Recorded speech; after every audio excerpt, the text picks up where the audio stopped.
Hello, the following podcast is spoken in a mixed language of both English and Spanish, also known as Spanglish, because that is our main way of talking and it's the best way for us to express our thoughts on the topics that we speak of.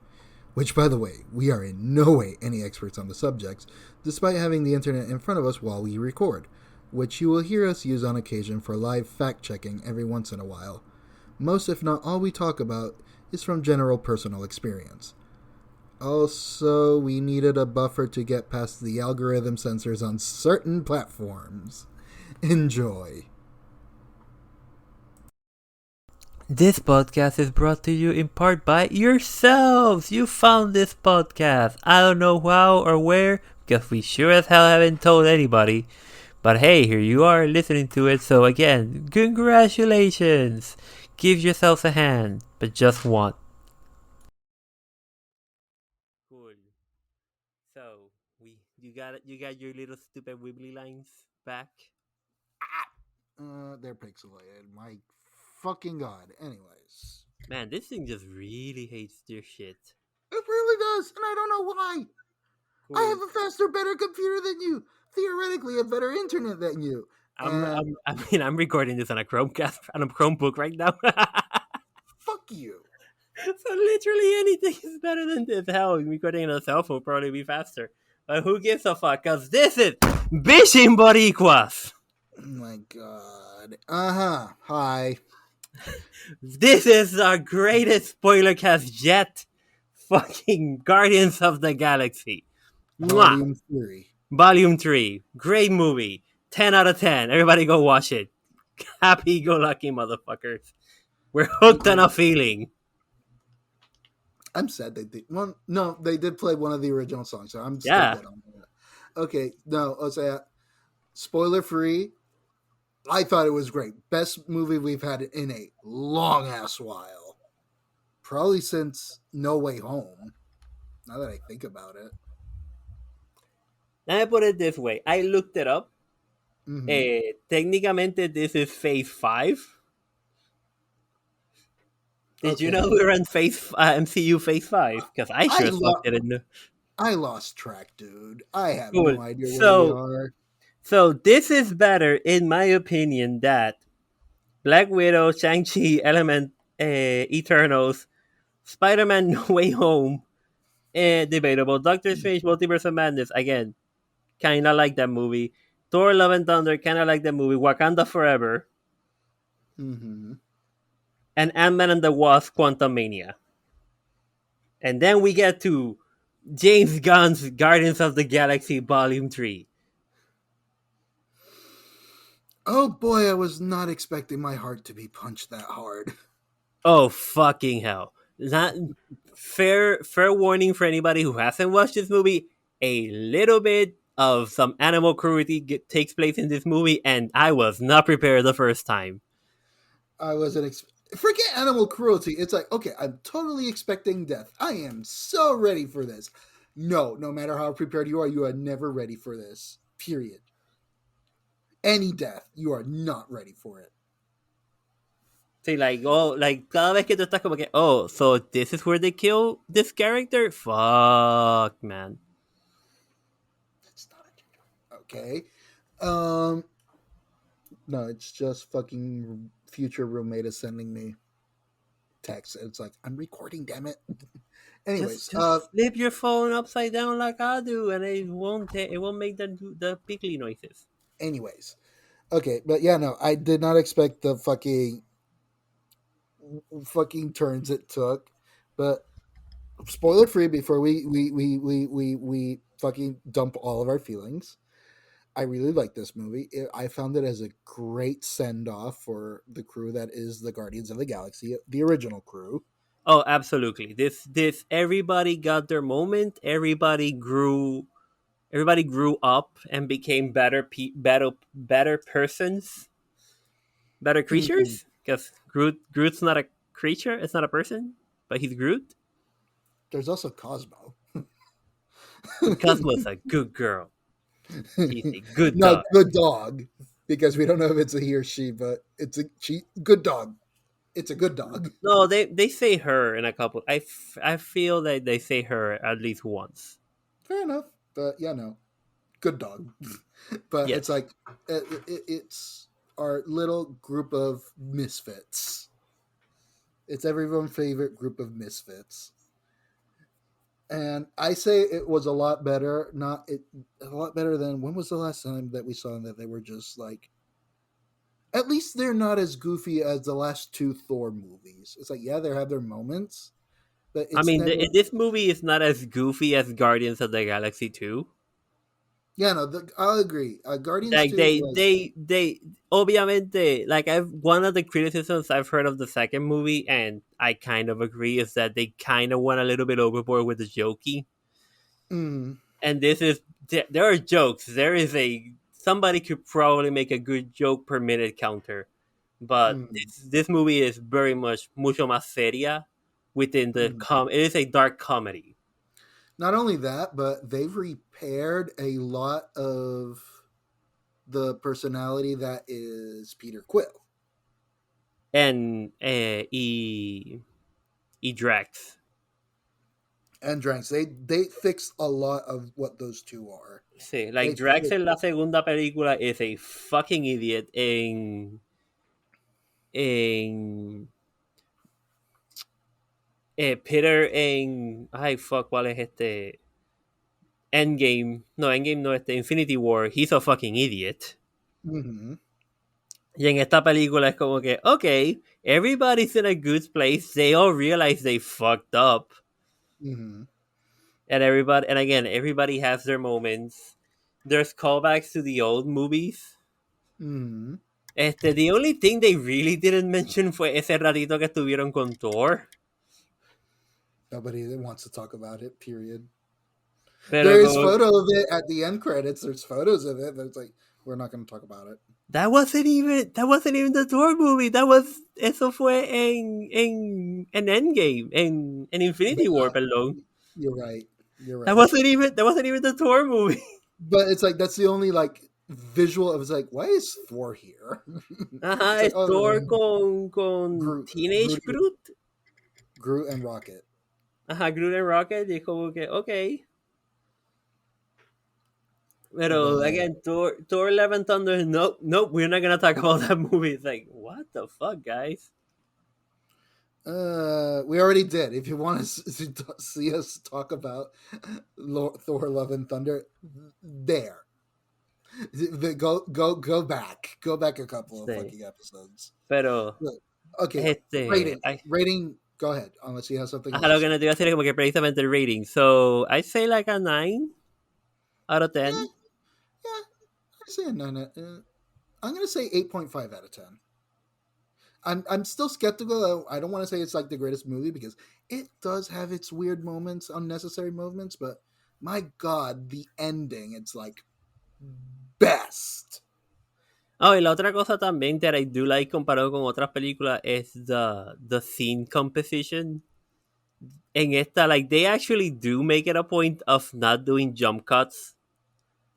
Like, they move the camera between the characters Mm-hmm. para que ellos hablen. Como que, like, Peter will ask Gamora something and then the camera will pivot towards Gamora. Mm-hmm. Y versus como en otras películas que como que es just jump cut, jump cut, jump cut. Y tú como que, are they in the same room at the same time? Did they Mm-hmm. record this separately? Y en esta película como que, no, you could tell they were all in the room when they were doing their shit. Mm-hmm. But it's a really good movie. I highly recommend it. Okay. For those before we go into full spoilers, here is a slight spoiler for those who are still on the fence whether to watch it or not. Again, this is a big spoiler, but it will let you know if you want to go see this movie or not because there was a lot of rumor milling going on in this movie. So, warning in 3, 2, 1. Everyone makes it in the end. That's all you need to know. Everyone makes it in the end. So don't worry about that. But go watch it. A mí, Now, honestamente, yo entré a esta película asumiendo que Rocket y Drax. Star-Lord was not... No, Rocket y Star-Lord were not gonna make it out of this movie. I thought it was going to be Drax and Rocket. In my head. In my thing, in my rumor mills of thing, it's like, oh, Drax is Batista is tired of being fucking painted green. That's why he wears a shirt this time. He's tired of it, and that's why he wants out of Marvel because of that. But that's why he's wearing a shirt. And Rocket, because the whole story is about Rocket. It's like, yeah, no, this is its end. But, 8.5 out of 10. You already heard your spoiler. Now, full on spoilers. In 3, 2, 1. You were warned. So we start with the Marvel logo, except that everything is Guardians of the Galaxy shit. It's like, okay. Which puts, and being that it's not the usual Marvel song that they're playing, they're just playing the Volume 3 Zune. By the way, paréntesis, ¿qué te pareció la selección de música?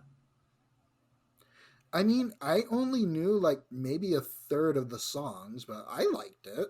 Like, I like this better than the second one. No, definitely better than the second one. Like, I think que en el orden de películas, ahora mismo, I have to rewatch the second one because it's been a while. The first one, pero I think en este momento it's like the first one, then this one, then the third one, then the second one. Mm-hmm. Because I think out of the second one, I only like 3 sequences in the entire thing, which are the Baby Groot destroying the fucking Ravager ship. That sequence with the song, the intro with Baby Groot dancing while they're having a battle, and there was one more sequence that I can't remember. I know the song, but it's like I don't remember what scene it is. I think it's during the battle scene, but whatever. So it's like only 3, and that's it. In the first movie, we're bobbing our heads to all the songs. It's like great, absolutely great. This one, it's like I was too gut wrenched to move, but it's like the music helped a lot. Sí, no, pero lo que me refiero es como que toda la música, incluyendo cuando están again, we're in the spoiler section, when they land on the other planet Earth, whatever the fuck it's called, la musiquita que toca en la casa, es como que even that music is like, it's appropriate for what's going on. Like, everything feels appropriate. Pues, okay, so, again, we're in Spoilercast, motherfuckers. We start in the logo. And then for the first time, we see Rocket enjoying Earth music. Because he always complained about the music that Peter has. He was like, do we need that? No. But he has the Zune and he's playing music to himself. The first gen Zune. God, I miss that. I miss Zune. Oh no, we gotta talk about the end when we get to the end of that whole thing. But it's like, and it's a nice panoramic. I don't think the camera ever switches off. It's one of those one take wonders in which we just see everyone managing what they're doing in life in Nowhere, in the rebuilding of Nowhere, post Endgame and post Holiday Special. Yes, which I haven't seen, but you haven't seen the Holiday Special? Listen, motherfucker, I have had a lot of shit in my plate. I barely finished the Owl House, was emotionally destroyed by it, and I haven't watched anything. But it's the Holiday Special. It's not bad at all. I know, and it's like what, half an hour? Listen, we're not here for the Holiday Special. Spoilercast. We're here for Guardians of the Galaxy Volume 3 Spoilercast. James Gunn's Guardians of the Galaxy Spoilercast. Right. Because this also feels like el swan song de James Gunn in the MCU. Exactly. So like James Gunn got kicked out, came back after finding a better hotter girlfriend, and being like, okay, fine, I'll finish the job, but after that I'm done. Also, I'm getting paid a lot to be CEO of fucking DC. And I'm gonna do the greatest fucking job anyone has ever done for this. And everyone else is just gonna be like, damn, James Gunn's Guardians of the Galaxy Volume 3. Mm-hmm. So, no, Rocket, one pan zoom across the everything. Everyone's, chill, essentially. Except for, fucking Peter, who is drunk again because of the whole Gamora situation. Because spoiler, people, in case you don't remember, our Gamora is dead, Our Gamora is dead. And and then the Gamora that's currently running around is a a Gamora from the past. Gamora from a parallel path. Uh-huh. Also, skipping forward un momento, la parte cuando Quill le explica a Ura este, que es la situación con Gamora. That was like the best It's like, if you've never seen Guardians 1 or 2, that, like, I guess 30 seconds, was it? It was like 30 seconds or a minute long of explanation. Perfect. Now you're caught up. Bye. No solamente Guardians 1 and 2, pero entonces the Infinity War y Endgame es como que here's the explanation of the last 4 movies that you needed to know for watch this. And Nebula just being like, okay, I mean, you left out some key details, but it's actually kind of on the point. So it's like that's as Nebula says. Yeah, that's the gist of it. That's the gist of it. So, Peter Rewinding is drunk. Rewinding back. Peter's drunk y Gregor está como que bitch y le quita el zoom porque apparently they use their future space technology to make the zoom wireless. Yeah, it's like everything is Bluetooth enabled. Did the Zoom had Bluetooth? I don't think the original Zoom had it had Wi-Fi. Ew, pero yo no recuerdo que tuviera, like it had Wi-Fi because you could share music between Zooms, pero yo no recuerdo que you could like Bluetooth cast your music to a receiver. So y además de eso, it has like a thing bolted on it. Mm. Cuando en esta película, so it's definitely been slightly, it's gotten add-ons. Mm-hmm. Pero so Quill just kills over drunk. Y entonces then we get our what in the trailers was making it out to be the death scene de Star-Lord. De todos ellos just walking with him killed over on Nebula's arms. Y es como que, oh, this is just the first 15 seconds of the movie. Yeah, we're just carrying our drunk friend back to his place so he can in which, by the way, behind the scenes, that obviously wasn't Peter being carried by Nebula. That was a special effects puppet that weighed 35 pounds. That James Gunn, after they shot those scenes, he just put it on his fucking office and scared everyone. It's like, shush, be quiet. Chris is fucking sleeping. Okay, that's fun. See, that's the kind of shit that James Gunn will pull, and I'm all for it. Rocket is having emotional memories. We're not gonna talk about what happens before this part, pero pues. Entonces, then we got our introduction to Adam Warlock, a bad guy. Adam Warlock, you know, the golden guy from the second movie. That was in a cocoon, and he's just basically a slightly 75% Captain Marvel power level, I guess. Something like that. He's he has basically Captain Marvel's powers. But it's just not as strong, but he can still fly through space without a spacesuit and then just beat the shit out of everybody.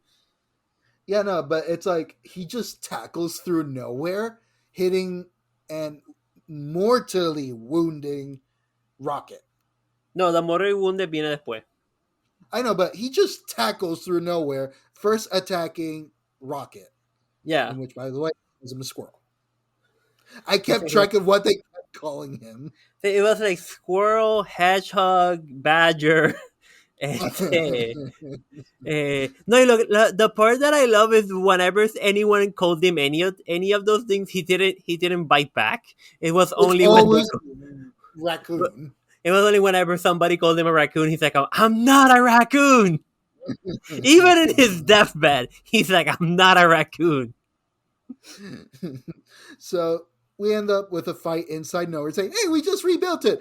Fucking immediately destroyed Yeah, again. nowhere that got basically blown up by Thanos in Infinity War. Uh, And for those of you who don't remember, nowhere is the head of a Celestial. Celestial. The Or chopped off head of a Celestial. You know, the thing from Eternals that is big as fuck and probably could wipe everybody. So that's just me telling you people. Remember, there is something out there that can chop the head of a Celestial. And me wants it. But moving on. So battle. It's like everyone jumps in, and Peter wakes up. It's like, oh, Rocket's getting hurt. Bang. They do fly through his fucking house. Uh-huh. Como que Quill está como que, I'm sleeping, and de repente just a dude flying through the air, pushing Rocket, while Rocket screams, breaks through his front door and his window, and he's like, okay, oh, I guess I have to act now. Let me go get my guns. And I feel like en esta película más que otra, él estaba como que, I feel like esto es, ¿cómo que se llama el actor que hace de Quill? Chris Pratt. I feel like más que en estas películas, Chris Pratt en estaba como que, what if I do the pew pew, pero así ángulo, tú sabes? Like he was definitely doing the pew pews, posing. Like he didn't need to be like lying so low. But he's like, oh, this is very much I feel like this is him just being like, okay, this is how I want to do the pew pews. And James Gunn's like, whatever, dog, pew pew away. Right, but it's like, no, everyone comes help, and then when fucking Adam gets a chance, he fucking shoots. He essentially shoots Rocket. Fatal. Yeah, he mortally shoots him in the chest. Like center chest mask, como que just knocks all the air out of him, plus probably broke a few ribs and his lungs. And okay. That's entonces. And then we establish that it's like, oh, we need medical packs, and their medical packs we show on Mantis, it repairs anything instantly. Hey, but it doesn't work because there's a failsafe.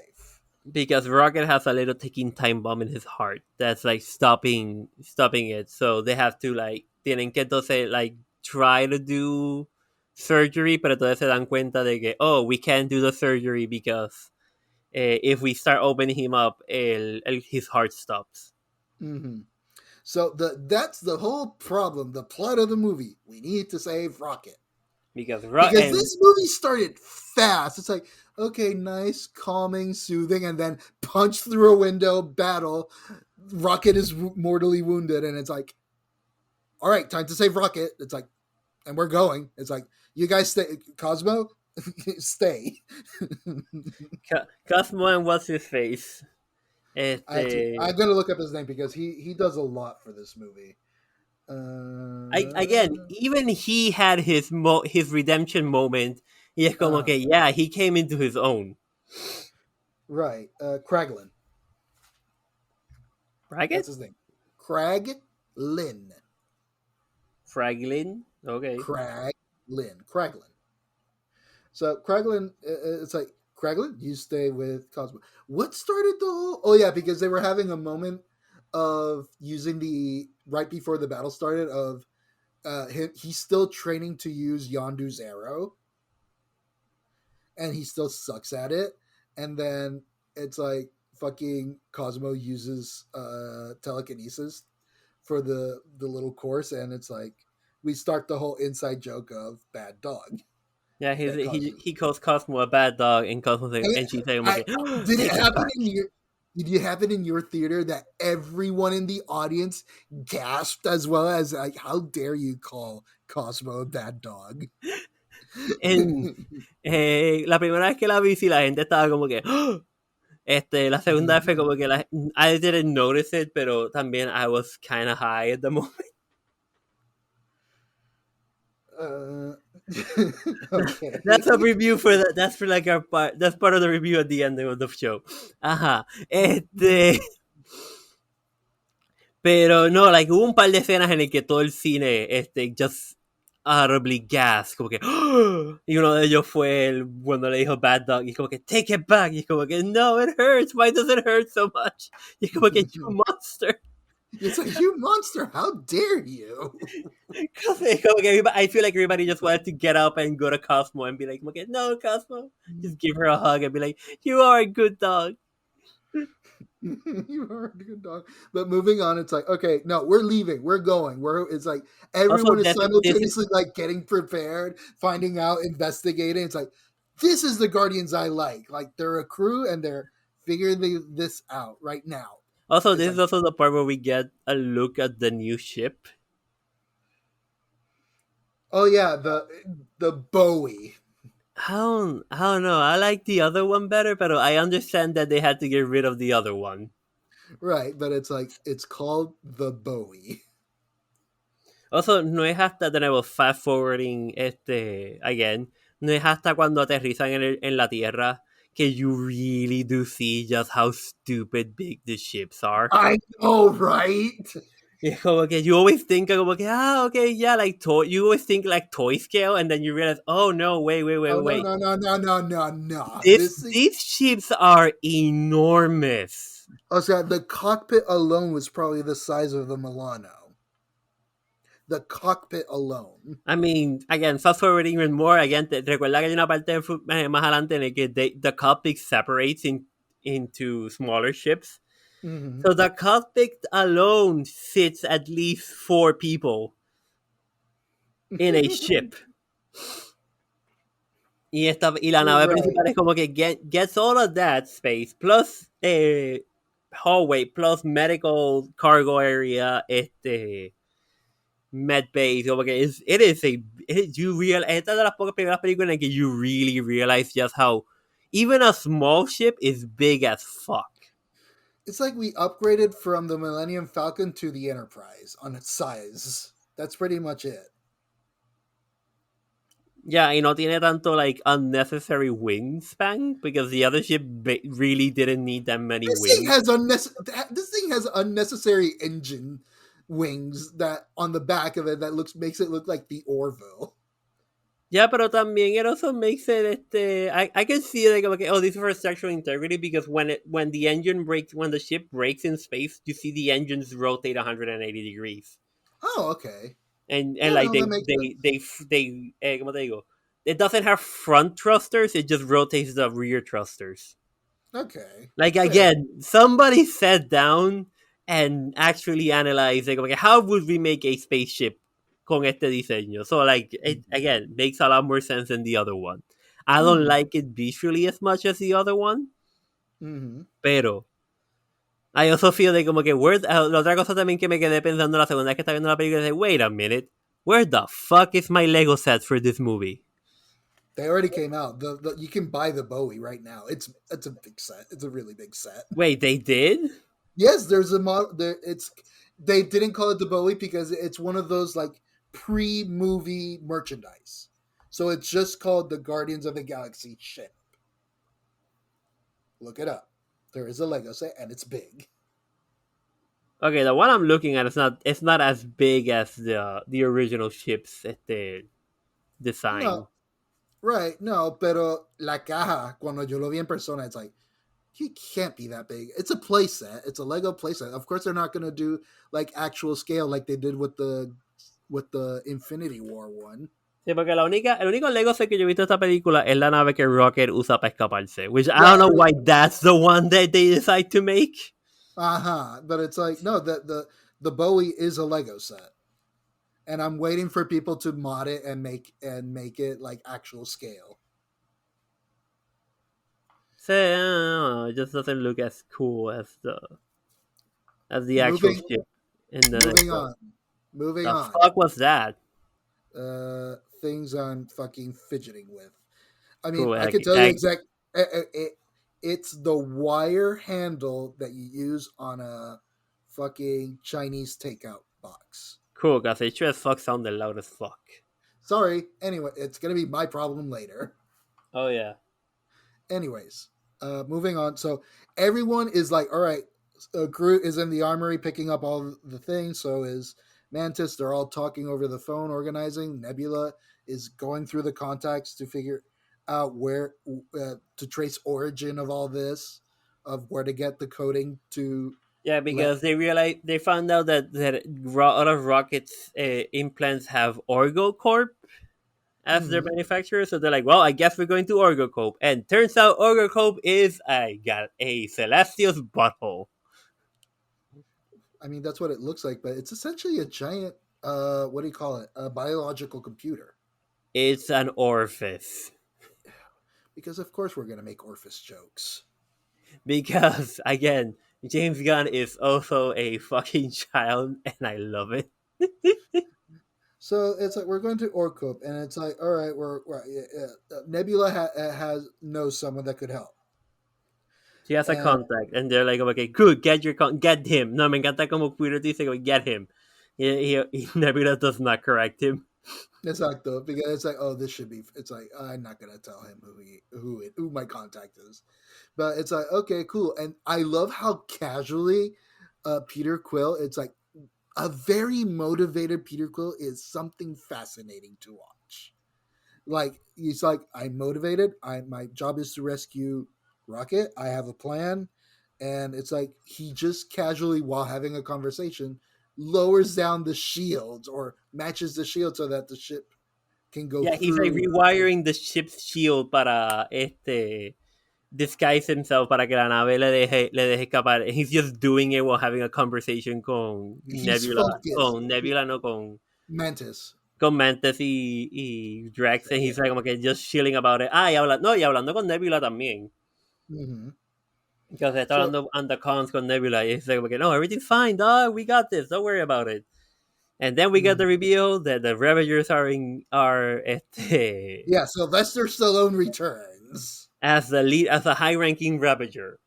And it's like, uh-oh, and then we get Miley Cyrus talk warning everyone to stand down. Wait, that was Mighty Cyrus as the Yes, robot head? yes, the robot head is Miley Cyrus. And the original. I'm sure your nerd ass knows what the fuck that robot head's referencing, but Mhm. I have no idea, and I don't really care. And But it's then we cool. have also the original Sorcerer Supreme. That's the original Sorcerer Supreme, That is the original Sorcerer Supreme. huh? Okay, porque cuando entran a la nave que they're using the portals, I'm like, okay, wait, that's the magic from the movies from Doctor Strange, and then they Because not acknowledge it. They're just go like, wait, we're no, not gonna talk about the magical space lizard. because that is the original Sorcerer Supreme. Before, yeah, in this universe, Wong took it. So yeah, um, but moving on. So it's like we get that, and we reveal that the contact is Gamora. She is now part of the Ravagers. She's joined the main group of Ravagers because, again, como establecido en las otras películas, basically there were two groups of Ravagers. There was all the Ravagers and entonces el corillo Yondu. de Ganju, que era donde estaba Quill. Those were the outcast Ravagers. Uh-huh. And then Quill kept butting. It's like, despite still being in love with Gamora and trying to talk, it's like, you're not a Ravager, I'm a Ravager. I'm more of a Ravager than you. It's like, he's not wrong, but it's like, damn, I get it that you're trying to save your friend, but your emotions are all over the place, dude. I mean, I don't blame him. I don't blame him either. Like, I get where he's coming from. No, a mí lo que me encanta también es cuando él le dice a Gamora dice, why didn't you tell me that cuando el balón le dice, why didn't you tell me that Gamora was your contact? Y ella le dice, I didn't want you to freak out. Y dice, freak out how? Yeah, because he was convinced that Gamora is dead and somehow completely forgot that there is a Gamora that is alive. No. He kept saying, he was saying that she was, he was, ¿cómo te digo? He knew that she was alive. he just kept being like como que, oh, she's dead. Y entonces algunos de ellos están como que, no, she's not dead, she just doesn't remember us. Y hay otros de ellos que estaban como que, no, she's dead. Like, fuck it, man. She's gone. We're not winning this fight. Mm-hmm. So we keep going. So it's like the Ravagers that's on your contact, and this is how you're going to infiltrate the I'm just going to call it the orifice because that's what you're going to call it, and it's funny to you. So it's like we're going to penetrate the orifice. This is how you do it. Use these uniforms. Drax does not agree that it matches him because I don't know that fucking Drax has a sense of fashion. and then we execute. And then we have Among Us in space. I know. Someone said this is a weird Power Rangers in the theater. It's like I just said one of these is sus.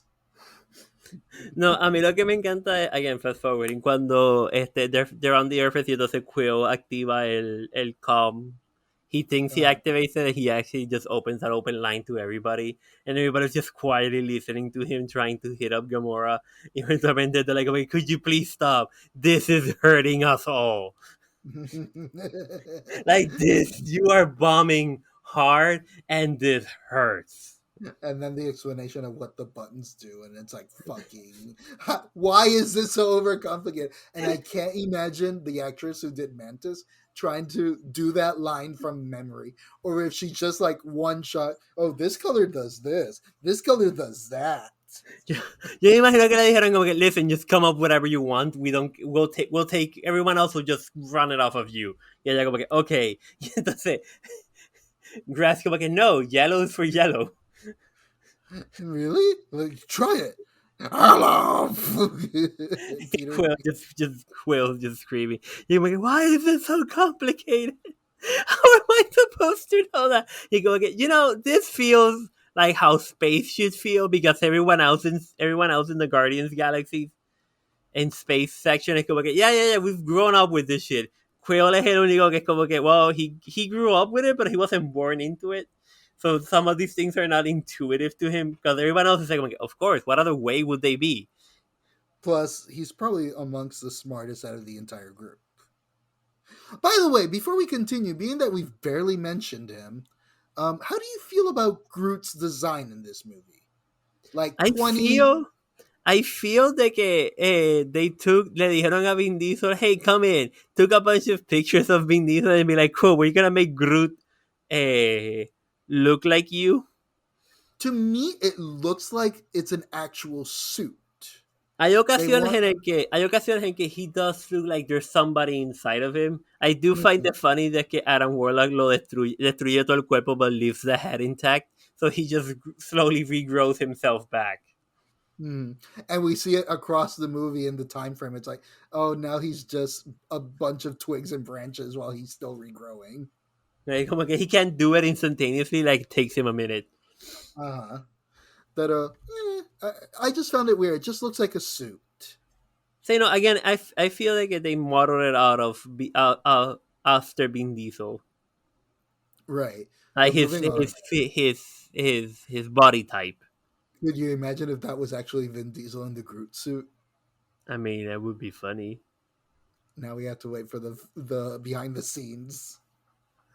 So. Okay, so we're infiltrating, execute the heist. We pass the Among Us, and we're in. And I love it that it's like instead of being idiots, Quill had something already ready. Like I get, see, I know, but we have Quill being the professional thief part because for once in this entire series of movie, he's in his element también. Exactly. Porque en las otras películas es como que after he's like, okay, once they escape the prison, he's not really in his element anymore. Exacto. O sea, the last time we ever saw him in his element was in the intro sequence of the first movie. That he was just dancing and knowing exactly what to do. Listening to music. Y en esta película es como que en esta parte sobre todo he's like, okay, no, I got this. Like I know how to do this. This is my thing. I was a professional thief. Mm-hmm. Like this is what I do. Mm-hmm. So we go through it. This place. I don't even know what to call it. It's just a 1970s alien memory storage kind of thing. Es un research lab. They just grow the building instead of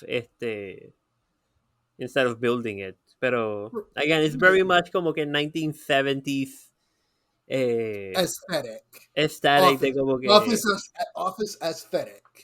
ajá, sí, como que yellow lights, yellow walls, yellow floor, orange Uh, accents. Todo el uh-huh. mundo usa identical suits. No, los uniformes de las secretarias también. Es como que that's just 1970s Ajá, como uh, que todas las empleadas secretary féminas uniforms. que no son de maintenance, están en like short skirts. Uh-huh. So it's like, and they have the weird haircuts as well. So it's like, they really wanted to go through 70s influence on this. Oh, and we also get Nathan Fillion playing in fucking Guardians a third time. That was Nathan Fillion, ¿verdad? Yes. Fucking A. Just He always has a cameo in every single Guardians movie. fucking A. Yo lo estaba. If we were talking about who the fuck is this guy? Like, we know. Like, we should know who it is, pero. Yeah, it's Nathan Fillion. He's now playing a security guard in the fucking baguette suits, as I called them. I swear, those suits were made out of bread and it made me hungry. Again, they look very much. ¿Cómo se dice? Like, oh, these are very much first generation organic spacesuits. Uh-huh. But they look like bread. So I call them the bread suits, the baguette suits. But moving on, so it's like, okay, we're improvising because we chucked our fucking, we amonged us amongst ourselves. We ejected the uniforms and they floated in space like Among Us. So if that wasn't an Among Us reference, I don't know what else was. I mean, that has to have been an Among Us reference. Like, It must if have it's not, I'm declaring it canon now. It was an Among Us reference. been a Fuck reference. whatever the fuck anyone else wants to say. So it's like, okay, cool. We're improvising. We're employees here, and we're all going our separate ways to try and find the information, the code to fix Rocket. Simple plan. Very simple. Sí, como que, okay, you group will go to. Ustedes van a ir a like secure the spaceship, the space dock, so Groot can land the ship, and like we'll go get the information. Mm-hmm. And for once, Gamora is the one who fucks up the heist. Not the dumb idiots, not overly emotional Peter Quill, not childish Groot. Gamora ruins it. No, y la única cosa también, no, y las dos cosas que fuck it up es que The High Evolutionary ya les había dado el aviso de como que, hey, este corillo va a ir para allá, like, be careful. También, that too. Y es como que, porque tenemos la de seguridad es la que está como que, nah, estos cabrones son los que nos avisaron que we have to be careful of. Like, these are the motherfuckers, so... that's por eso es que activan la seguridad de nuevo, porque they managed to like get security off their scent y después ella está como que no, like these motherfuckers are something. And we get an intense fight scene in which I thought it's like, we're gonna kill Drax this early.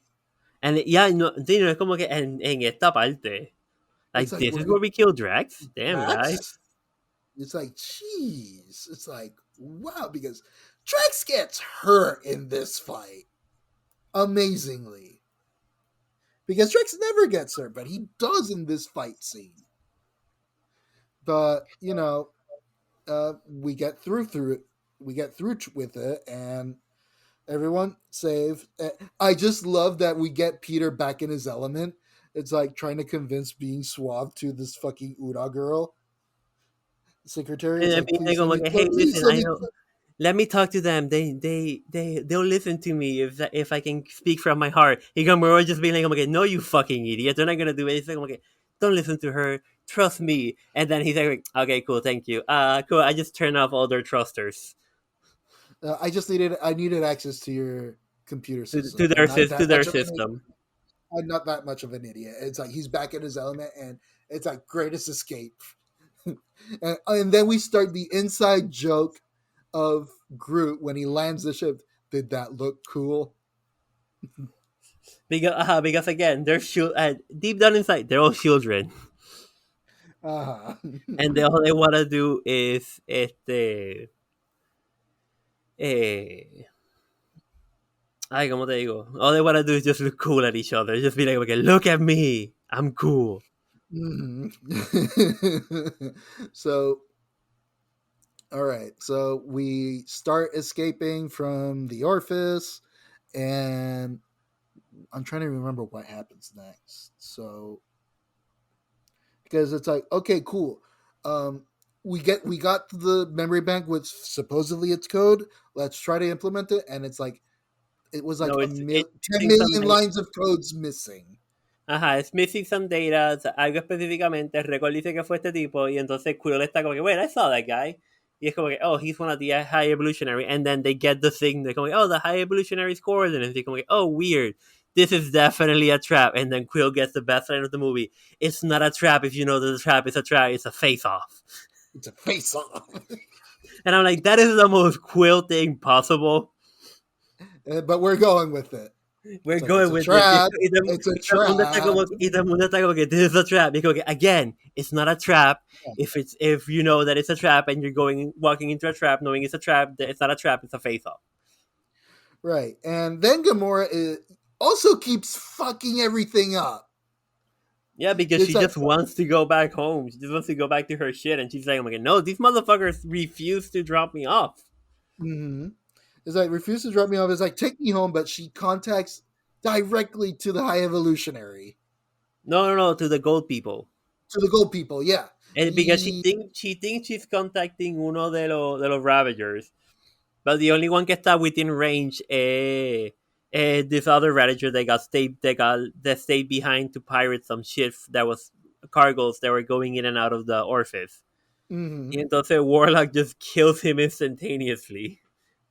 Because he needed to be fair, his mom had a very poor choice of words to that child, because we get revealed that the reason he's not controllable much is because he was let out of his cocoon too early, meaning he has the mentality of a teenager essentially.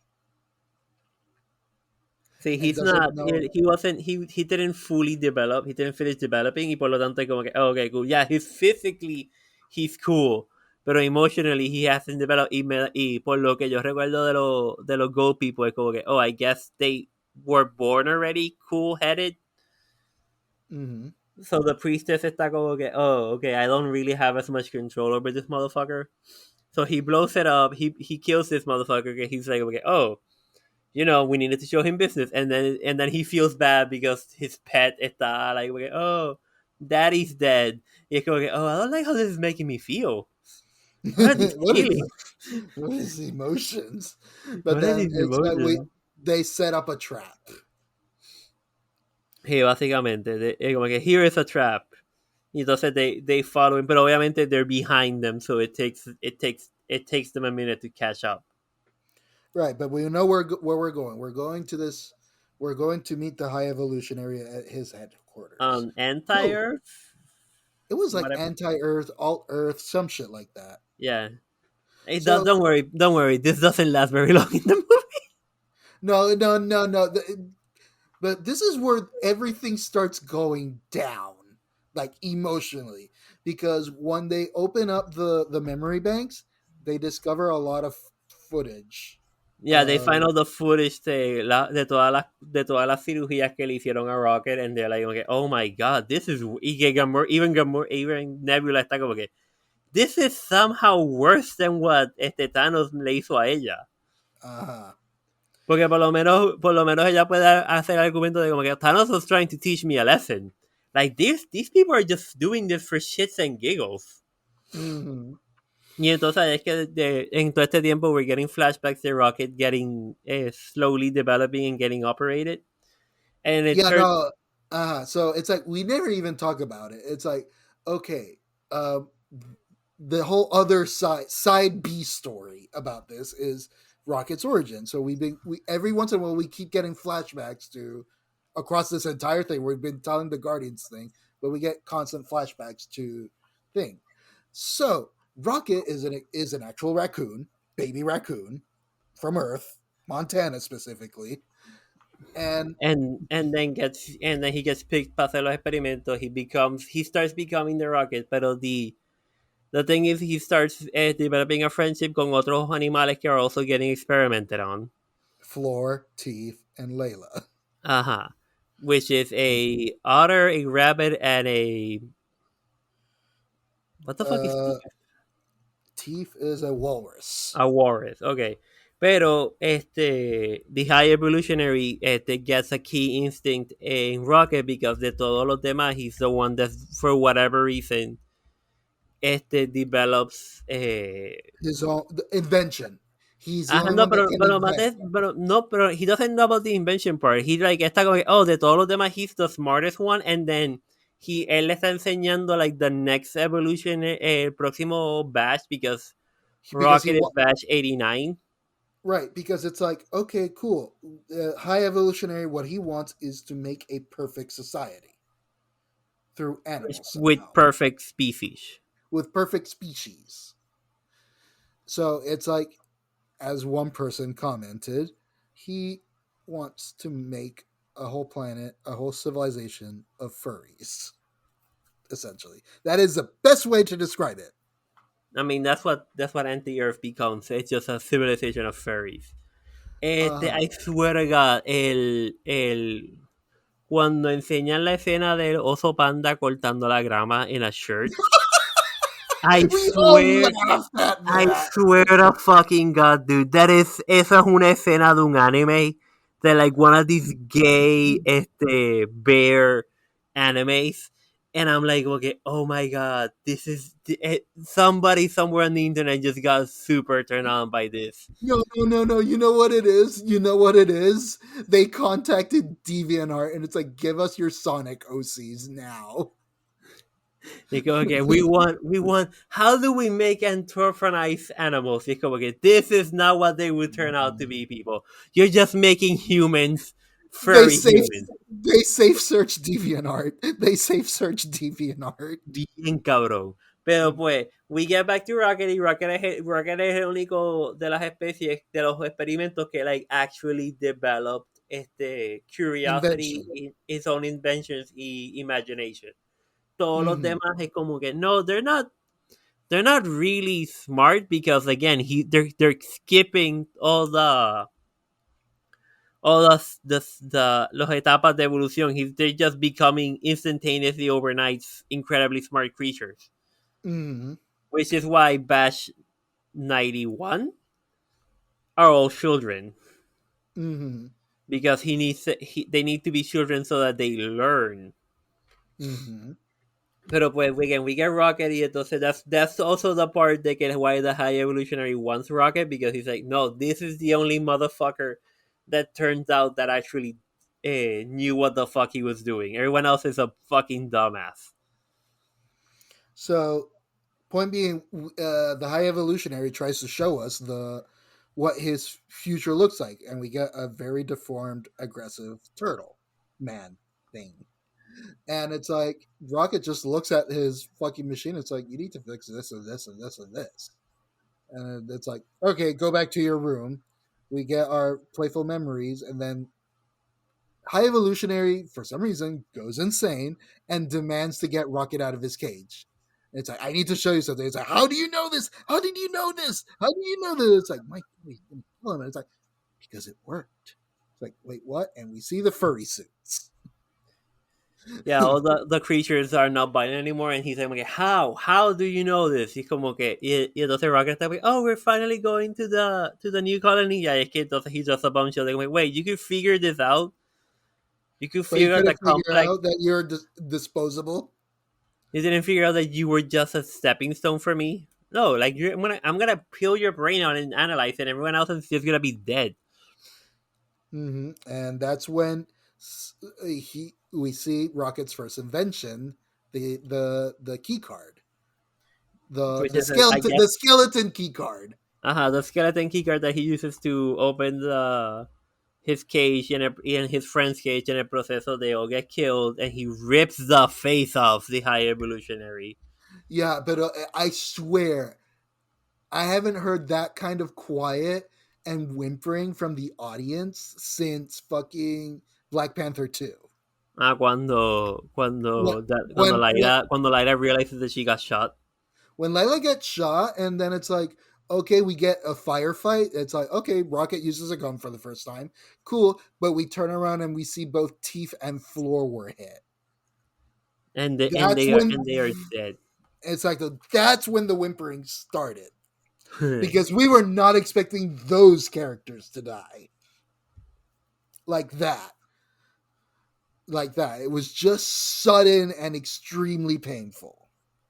Because we had a bunch of good memories with all four of these animals interacting with each other and being friends and wanting a future together, and fuck would they that one hurt. That one just like everyone was quiet and stunned. It's like, oh, like you killed the dog. You killed the dog in the movie, and it's like that is the most painful. Not only did we kill the dog, we killed the dog and 3 of his friends. O sea, it's like 2 of his friends, sorry. 2 of his friends. It's like, fuck. Oh, y mientras estamos todos haciendo todo esto, like, this is all flashbacks estas memorias están en Rocket, and we don't know if Rocket's gonna make it at this point. Exactly, Rocket is still on the fucking death, he's still on life support. Barely. Yeah. With his health degrading.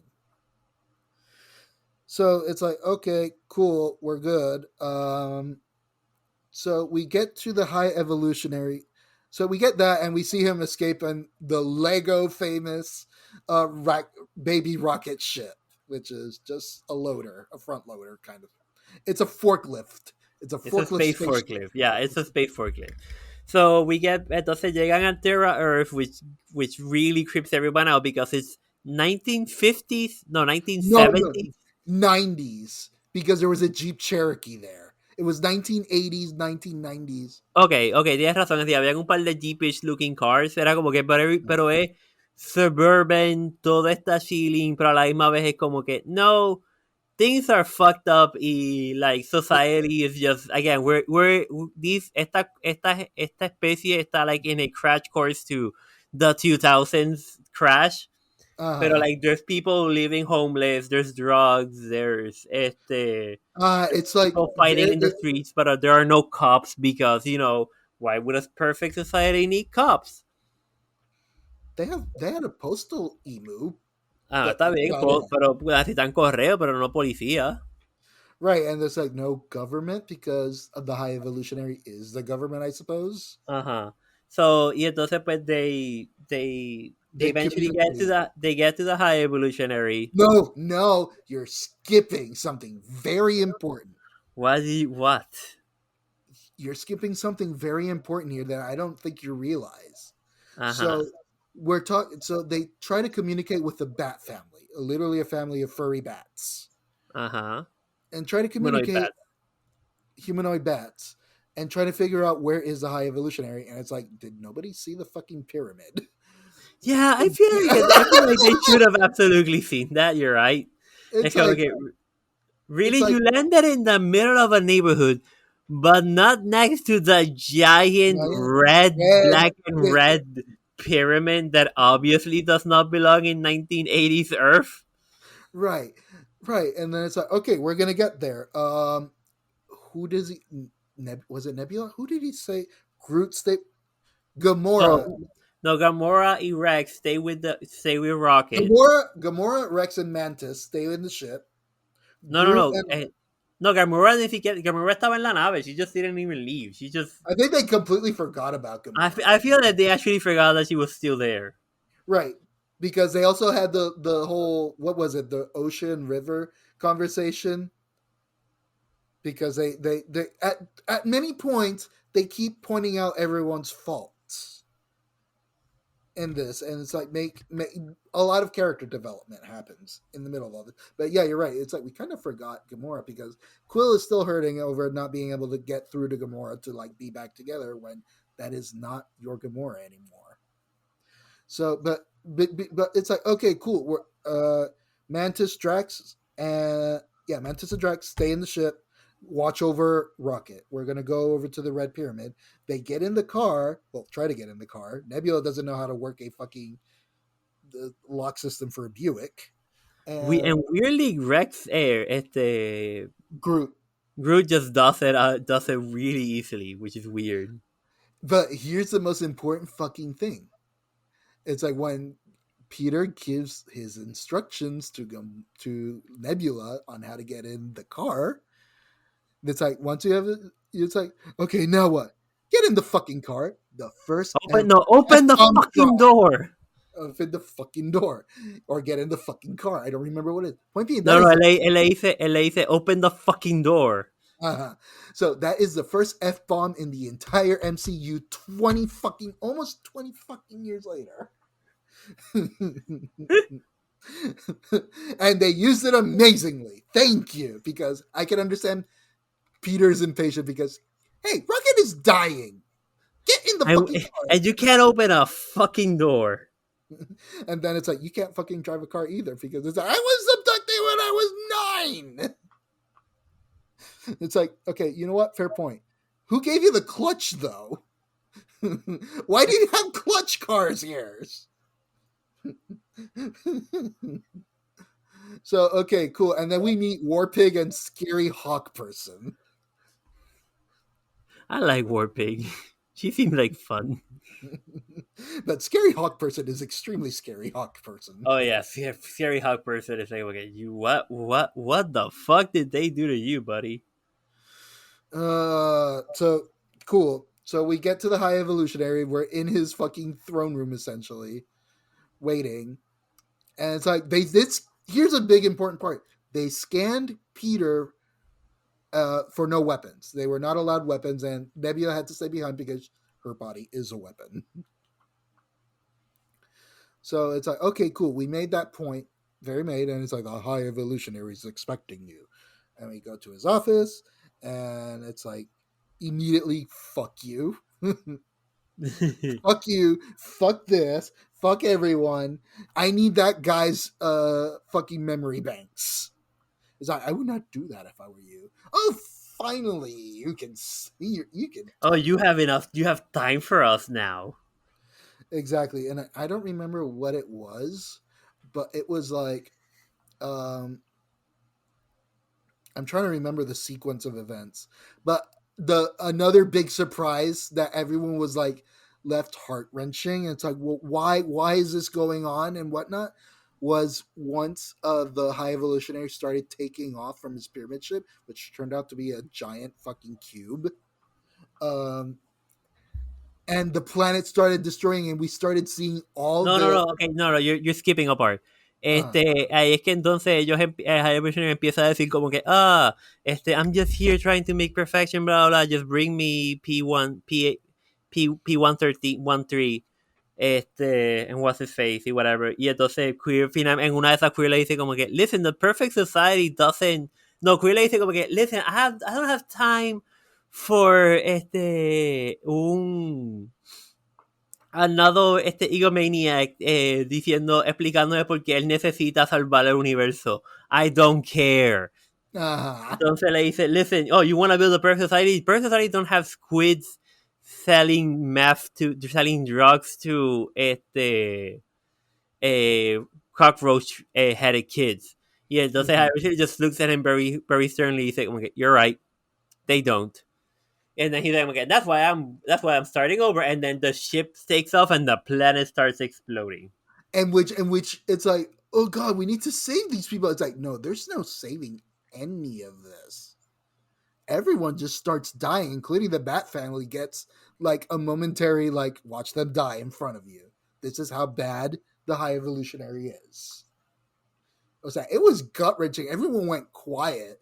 It's like no, we cared about the fucking Bat family for a bit. We're gonna go save them, right? Nope. Nope, they just instantaneously they're just blowing the Ay, la cosa es que the camera, Gamora, porque en este momento Gamora está trying to save Rocket, and like she just looks at the people next to her, and they just blow up. Aha.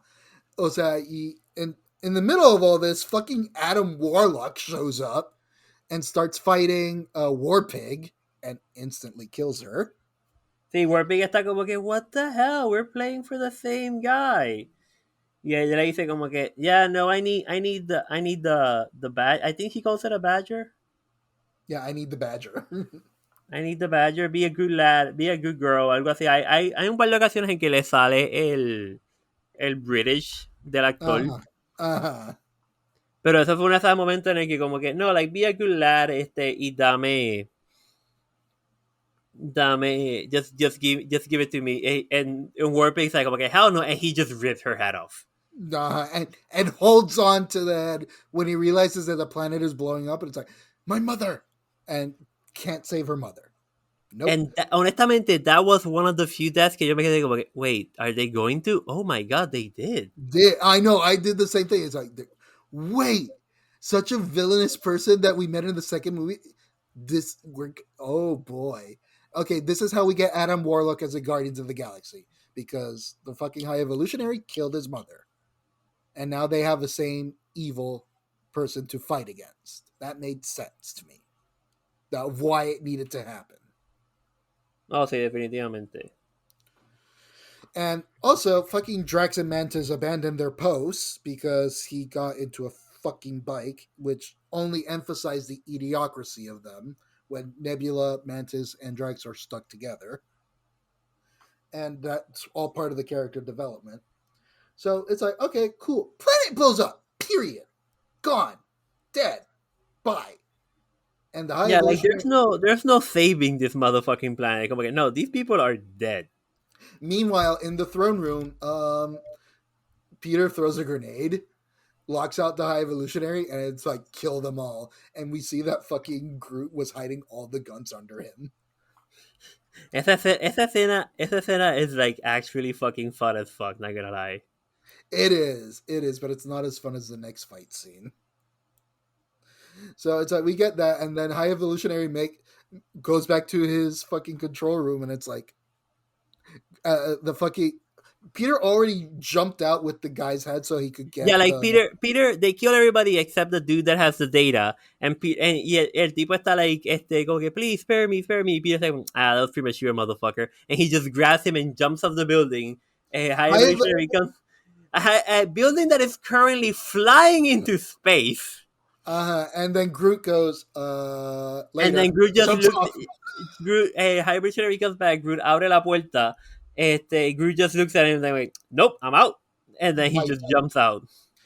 And then we fast forward in which we get the memory. We crash. Fucking Gamora somehow doesn't know how to fly the ship, and almost the kills. Controls are unintuitive. Fair.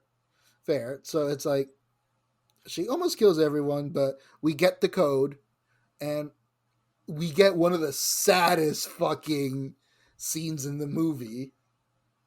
That it's like, Rocket's dead. He died. Period. They were too late. They got the code. They started inserting the code, but Rocket died.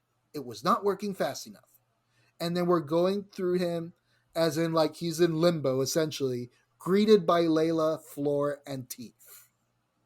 And it's like, and he just wants to, can I come play too? It's like, of course. And it's like, okay, no, this is it. He's going to go play with his friends. It's a whole big emotional... Layla also has, porque le dice, Rocket le dice, okay, listen, we were disposable. We were made for nothing. Y porque le dice, no, you have a higher purpose. You have a... And the fact that he apologized to them. Como que he's sorry. Y entonces... Ella le dice como que, listen, there are the hands that make us and there are the hands that guide us. Mm-hmm. Or something along those lines. Y entonces he's like, como que, listen, you can come play, but not yet. And then he just pushes her back. He's like, oh my sweet raccoon, and he's like, I'm not a raccoon as he comes back.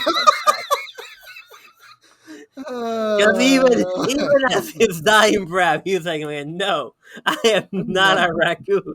And boom, Rocket wakes up from the surgery. The code goes through. They put the med pack on him. He is fixed. He is back in action. And everyone is essentially hugging him, celebrating. Gamora finally smiles in this fucking movie.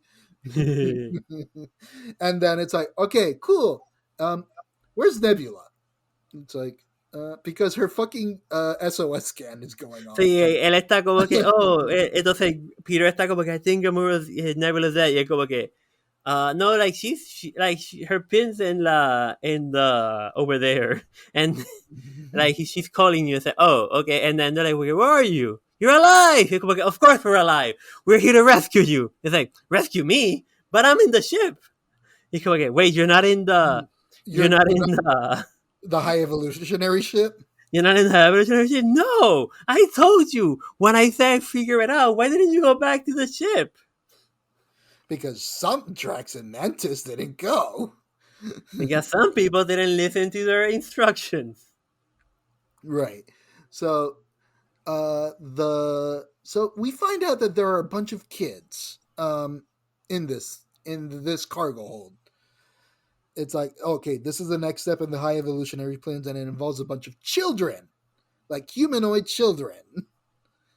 Like, yikes, this is a problem. And it's like, okay, new rescue mission. We gotta save Mantis, Drax, and Nebula, and the children. Right. So it's like we need to go help them. And it's like, how are we gonna do this? I got a plan. And he contacts Kraglin and Cosmo while they were playing a game of poker with fucking a bunch of old characters from the entire series, such as the Merchant and Howard the Duck.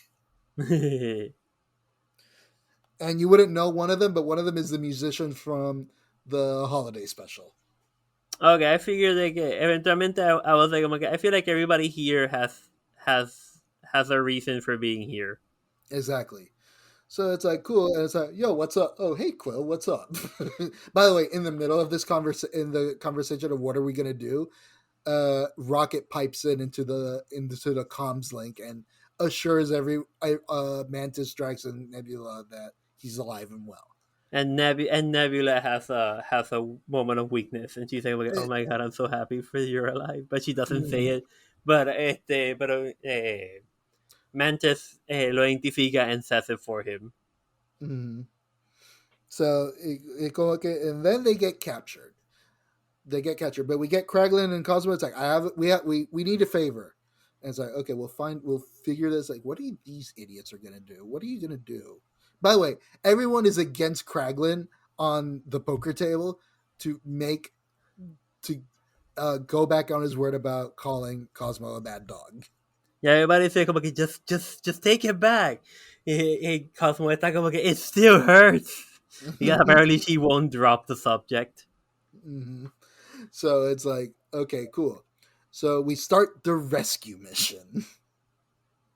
So the rescue mission is like one of the best pieces of fucking heist and cinema, like hero shit I've seen in a while. I got excited over this. Yeah.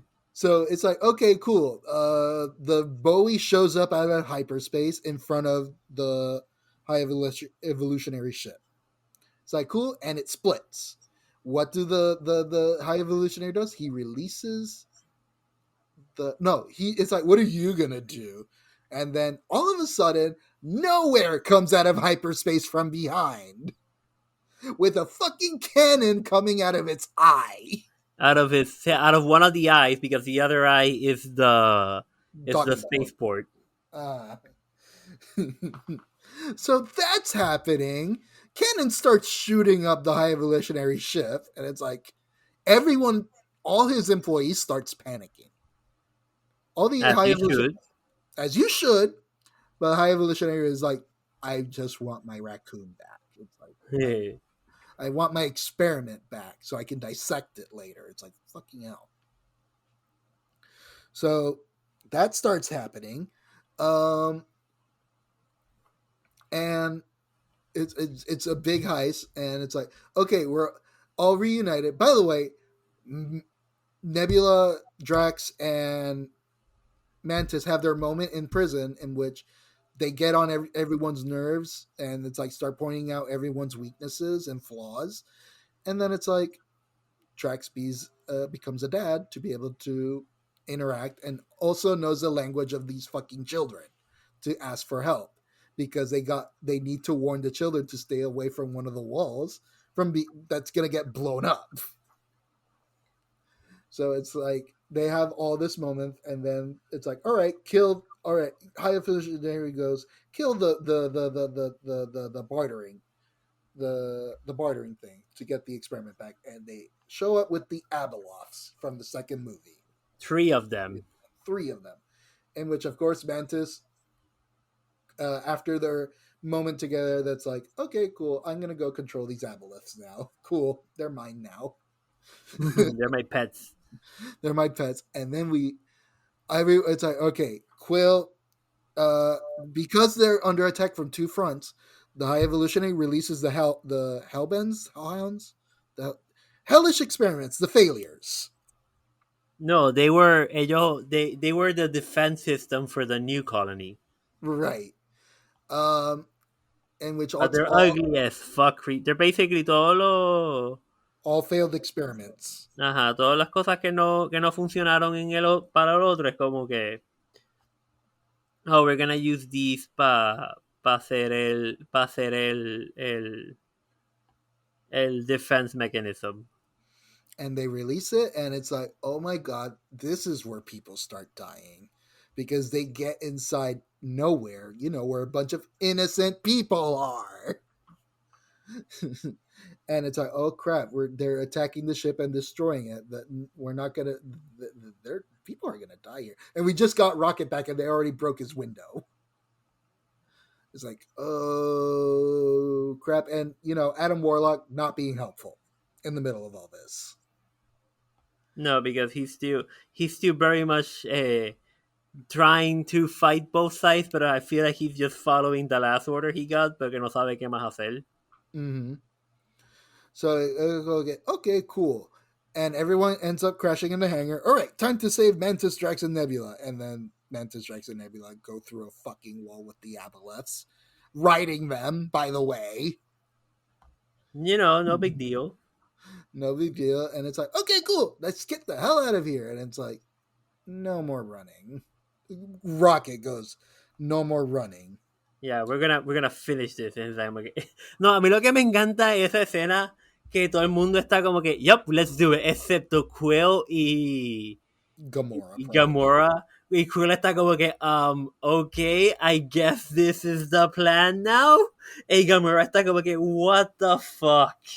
I know. Like, I have felt like both of them, and I get it. I get where they're coming from. Yeah, no, but right before this, the crew of the High Evolutionary ship mutinied against the High Evolutionary, and he just promptly killed them all, especially the mole rat furry person they had as a controller. Yeah, for no apparent reason. He's like, okay, like, fuck you then. Mm-hmm. And it's like, no, fuck you. It's like, mutinied. Finally, fucking minions that understood that their bosses is terrible.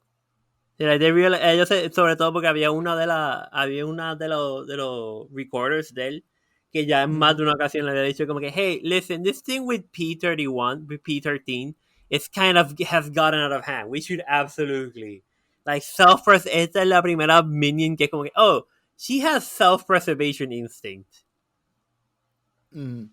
So we go through that, and it's like, no more running, and we get, like, the music building up. The fucking, everyone starts joining Rocket. It's like, wherever Rocket goes, we're going. It's like, no more running. This is it. This is gonna be it. This is it for the Guardians. We're gonna destroy this, and we're gonna rescue the kids that are still in here.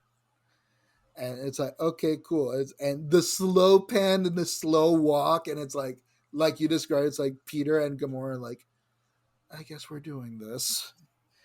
And the immediate fight scene once Drax opens the door. Best fucking one that part camera was fight scene.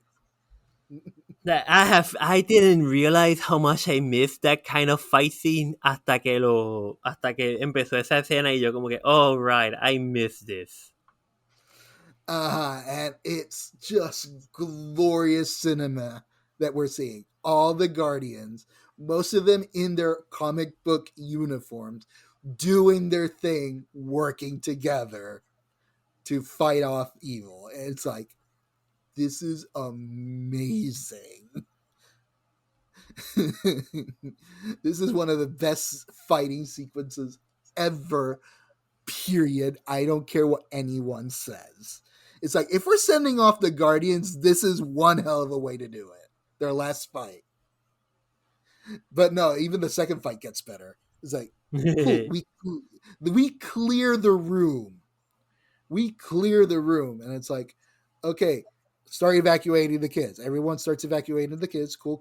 Nowhere, thanks to the help of Cosmo, connects to the hangar where the Guardians at, and they start unloading the kids. So it's like, cool. But and it's like, Rocket is nowhere in the middle of all this. It's like they just kind of like forgot Rocket. And it's okay, cool. Where's Rocket? And we see Rocket. He's helping kids at the very end of the line of the kids, and he finds a room with all the animals. And we get the most silent, one of the most quietest scenes that we see that everyone is just staring at. He's because it's a room full of the animals before they were experimented on. And we see, for whatever reason, he still keeps around, I guess, for whatever reason. I guess, but it's like there's still a crate of baby raccoons from Montana, and it's like the realization is like, you are a raccoon. You are. No, he opens it. He still has el universal key card. He opens it and he's like, okay, just looking at the baby raccoons that are like, okay, oh wait, you're a raccoon too. And then he just starts reading the plaque and he just focuses on the word raccoon. And I can only imagine la sensación en la parte de atrás de su cabeza de, God damn it, Quill was right.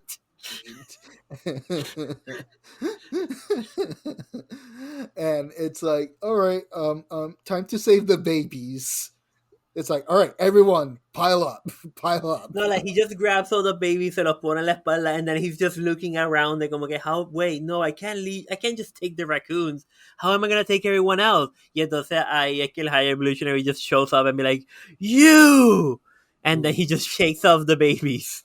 It's like, okay, down, everyone down, and you just see everyone down, and then he just starts getting the shit beat out of him hasta que he turns out his mag boots. Because again, there are like 6 different Chekhov guns in this fucking movie, by the way. I know, right?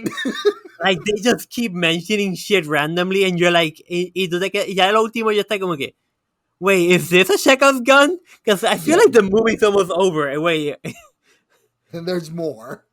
And there just keeps going. Y entonces we finally have a fight scene de nuevo de todos ellos just beating the shit out of the High Evolutionary. That final scene, it's like we're in the same room where where the High Evolutionary told Rocket that he was insignificant for the ends meet, that he was just a stepping stone. We're in that same room, and Rocket fights back.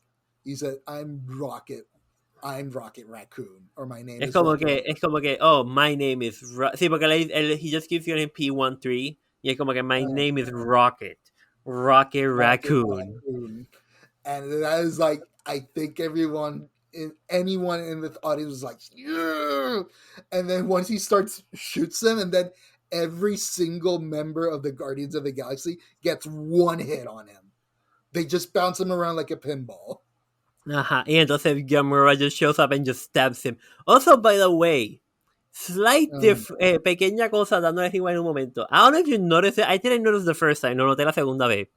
Uh-huh. Gamuras, ellas cuando están en el hallway fight scene, Uh-huh. Gamura pulls out the sword. So she's fighting with her sword. She's not using her guns. Uh-huh. She's fighting with the sword. She blocks she blocks a gunshot with her sword. Uh-huh. She doesn't reflect it. Because I get the sword is a white blade. She just Uh-huh. straight up blocks a gunshot with a blade. Uh-huh. Y yo lo que me quedé fue como que, what is this blade made out of? Shush you, don't focus. We're having a great moment here. And it's So like Gamora, they all get a good punch in, and then Gamora just shows up for the final fight, for the final attack, and just stabs him right in the chest.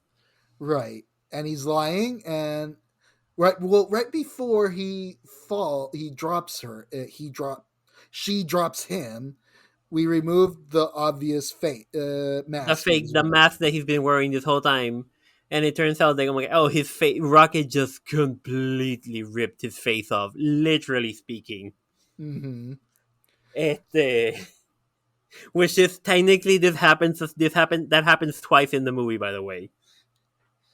Pero llegamos a esa parte más adelante. Mm-hmm. So, like, I swear, the face-off thing was another Chekhov's gun. Oh, bien cabrón. Pues, entonces, Rocket's just pointing a gun at him y Drax dice como que, oh, just kill him. Y Rocket está como que, no, cause I'm a freaking guardian of the galaxy. Y es como que, yeah, that's not what we do. Y entonces the ship starts exploding y Rocket está como que, Quill, we have to save them all. Y entonces como que, oh, I guess no. It's like, oh, we already got the kids out. Let's go. It's like, no, we need to save all of them. And they point out the animals. No, pero que me encanta es que más adelante, as the stampede of baby animals is coming towards nowhere, hay un momento dado en que Mantis throws the monkey a una de las muchachas, and the monkey just starts scratching her face off. Right. No. I forgot to mention, we did get our redemption arc for Kraglin and Cosmo in the fight when the Hellbents are fighting nowhere. And it's like, we get Yondu back. It's like, play from your heart or some shit like that. Sí, él le dice como que use your heart, boy. And it's like, oh god, I miss Yondu. But it's like, play from your heart, and he redempts him and kills all the Hellbents with a fucking single arrow song. Todo menos uno, which the big scary bird dude. Y entonces Cosmo se le para frente y le dice como que, oh, y ella se dice, a dog, y dice como que, not just a dog, a good dog. Entonces Cosmo just lifts 2 pieces of concrete and just smashes him.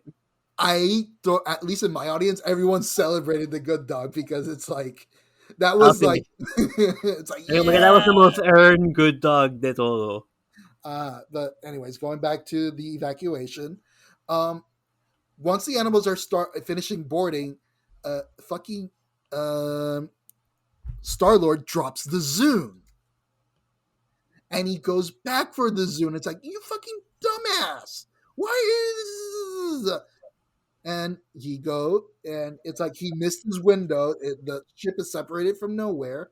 So because todo este tiempo, Cosmo is just keeping both ships together. And she's like, oh my god, no, like, I'm running out of steam, buddy. So, cool.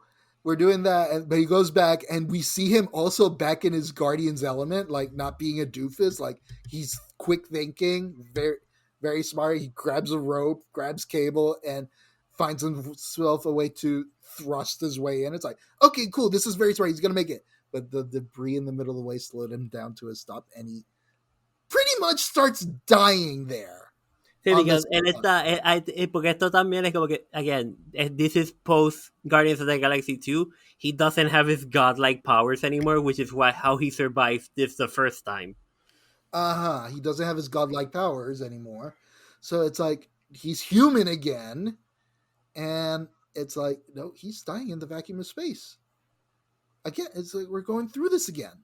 and it's like, no, he's actually gonna die. It's like, oh, because at this point we thought we were gonna lose. First we almost thought we lost Drax. Then we almost thought we lost Rocket, and now it's like, oh, you're the death. Peter Quill is the death. It's like, oh, that's the one who's gonna die, Peter Quill, the most unexpected death out of all of them, and it's like, no, the fucking second redemption arc, because everyone deserves a second chance. Fucking Adam Warlocks takes Peter and saves him and brings him back to nowhere.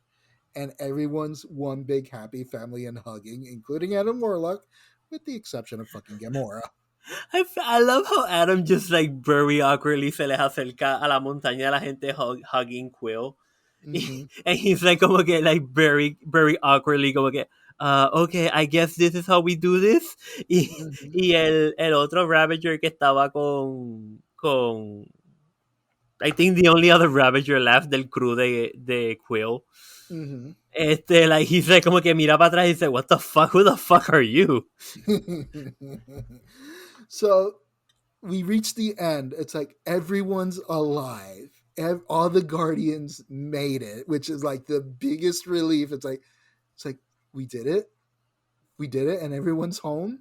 Everyone's safe and alive. Y entonces everyone's safe and alive.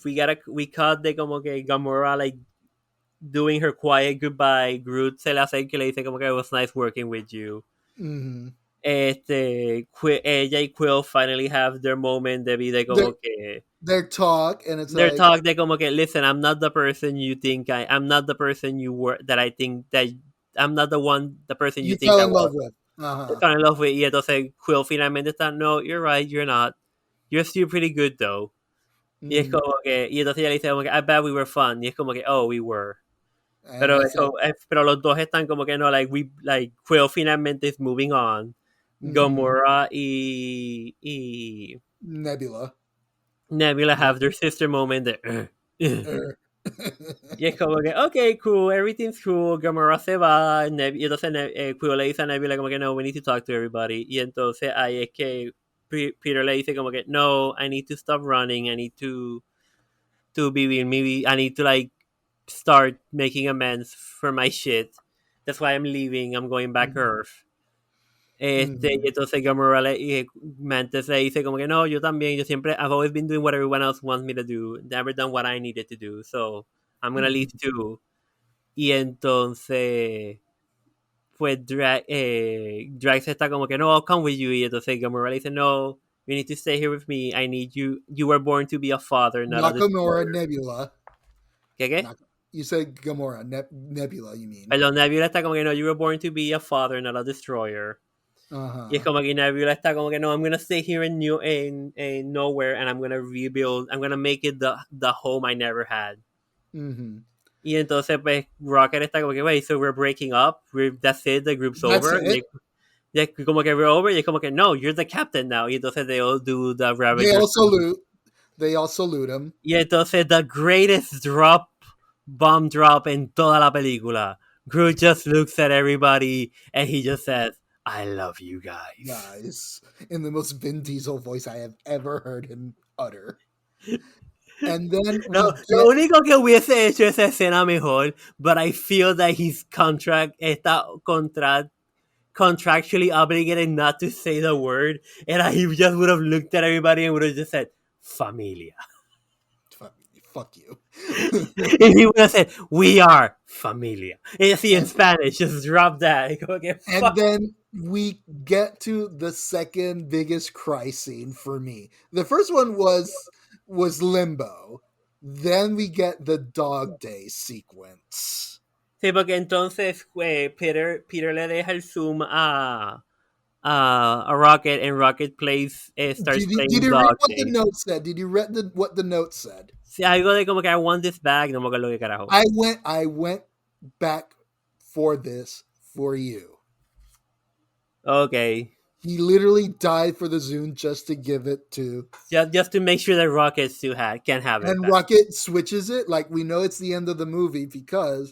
Y entonces Rocket va de 1990s to 2000s. Uh-huh. and we get the dog day sequence. And Entonces my they start God, I playing dog teared day. up of that. ¿Tú sabes So, qué es lo cabrón? what? Yo te mandé el voice message. El viernes estaba en Office Depot. And that song just starts playing on the radio, and I'm like, and I just had to like stop it. Como que, no, keep it together, buddy. Keep it the fuck together. I'm scared to listening that song too. Like, just keep it together. You just need to make it through today, buddy. Just make it through today. Come again, just we're almost over. It's almost over, buddy. So we get our dog day sequence. We start getting everybody starts dancing, and then the real just gut puncher of a scene. Okay, we cut back to Earth, middle of suburban Earth. A Quill just walking through the por el neighborhood cuando la canción llega a la parte where she just starts singing very calmly. Y le toca una puerta y es como que, oh, I think I'm in the wrong neighborhood. Y la que I'm assuming is the caretaker o la esposa. Le dice como que, no, él le dice como que, oh, I'm looking for, ¿cómo es que se llama el abuelo? I forgot the first name, but it's Quill. There's only whatever Quill. I'm looking for whatever Quill. They say, oh, no, you're in the right spot. And he just walks in and he sees all the picture of his mother and him. Y el abuelo just like he was missed. That he was missed. Y el abuelo doing the most, and this part did hurt me también, de como que, oh, he's just an old man sitting in a 90-year-old man. And you know why this hurt me too. Right. A 90-year-old man just very intensely looking at his newspaper, pero bien pegado because he can't barely tell. And he just looks up and immediately looks at Quill and he's like, okay, Quill, and just starts shaking and getting up. O sea, no, but and right before that, it's like the dog. Before everyone starts dancing, it's everyone going their separate ways. Fucking Mantis taking the aboleth with her. The three aboleths, not one of them. Three of the most deadly creatures on the space, and Drax just crying as he waves goodbye to her. And then it's the end of the movie, and the fucking end credits is just pictures of them. Some of them from like looks like behind the scenes. Or hay un par de fotos de behind the scenes. There is a picture of un par de gente that I don't know who they are. I'm guessing they're like James Gunn's parents. Yes, they are. Okay. Y entonces just from de las tres películas y de Infinity War. Right. So it's like this is an amazing sequence, and then we get the first end credit scene, which is Rocket in the new with the new batch of Guardians of the Galaxy. Hang on, discussing what? Their favorite music. And it's like the first name uttered is Britney Spears, and I just like that's one way. It's like I forgot they are now discovering Britney Spears. Y entonces pues y entonces Rocket finalmente they all do their turn y llega Rocket. Okay, who's in this crew? So we got Rocket as the leader. Rocket's the leader. Adam the Ravager con el arrow. One of the children, Adam's Warlock's pet, Cosmo y Groot. Comic book accurate adult Groot. That's the best way I can describe it, because okay, that's the Groot from the comic books. That's the one with the 4 crowns on him. Okay, cool. Bueno, entonces Rocket está como que, oh, this one's special to me, and he just starts playing Ooga Chaka, Ooga Ooga Ooga Chaka, hooked on a feeling.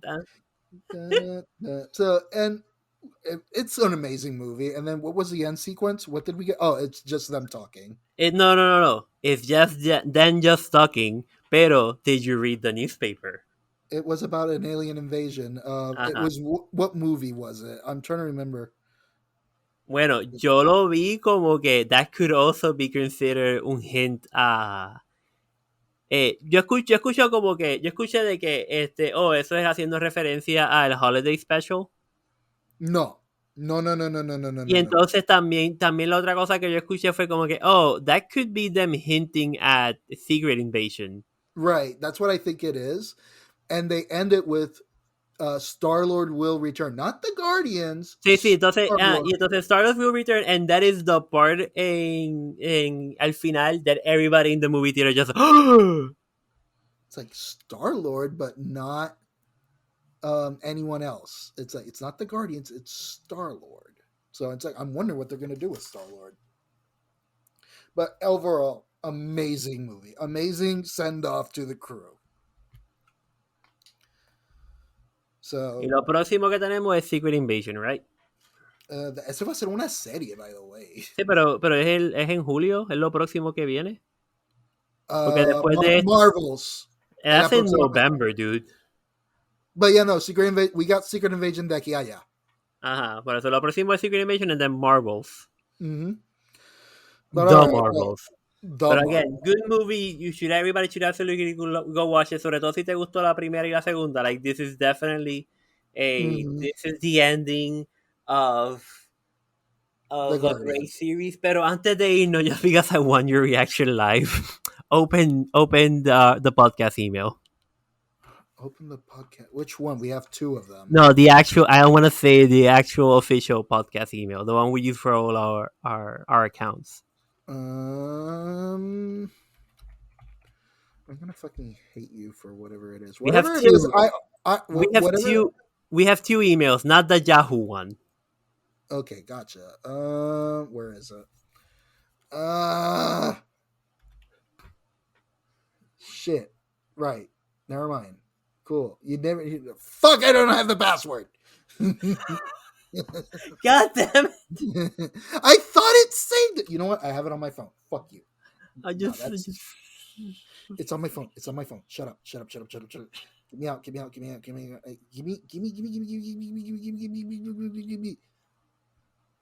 No, I don't have it. I'm trying to find it. No.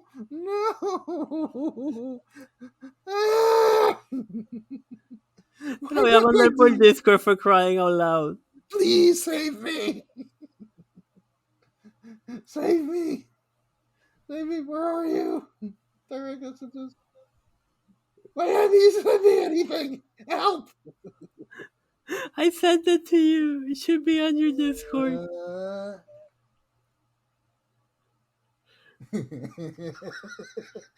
I feel like it's missing stuff. We need to put more stuff in it, but I like it. I'm trying to figure out what this image is. Who are we missing? No, Gamora is it? Oh, you put googly eyes on them. You know what? I don't care. Also, you can't tell, but I did pasar el trabajo de nuevamente ponerle googly eyes. Los de Atom are gold y los de Nebula are black with white lines.